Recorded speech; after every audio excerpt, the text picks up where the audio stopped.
কাজ করে যেন আমরা চাকরিটা পাই, কোথাও দাবিতে লেখা নেই যে আমাদের ভাতা বাড়াও, আমাদেরকে যেন সবাইকে পাশ করিয়ে দিও, বা আমরা পাশ করলেই যেন আমাদের চাকরিটা সুনিশ্চিত হয়, কোথাও লেখা নেই।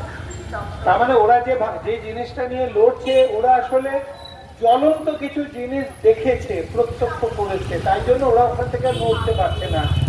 আমরা যারা বাইরে আছি হয়তো মর্মে মর্মে অতটা দেখতে ছুটতে পারছি না, কিন্তু বুঝতে পারছি ওরা এমন কিছু জিনিসের দীর্ঘদিন ধরে শিকার হয়ে গেছে, যেখান থেকে ওরা যে কোনো মূল্যে বেরোতে চাইছে, যে কোনো মূল্যে ওরা বেরোতে চাইছে।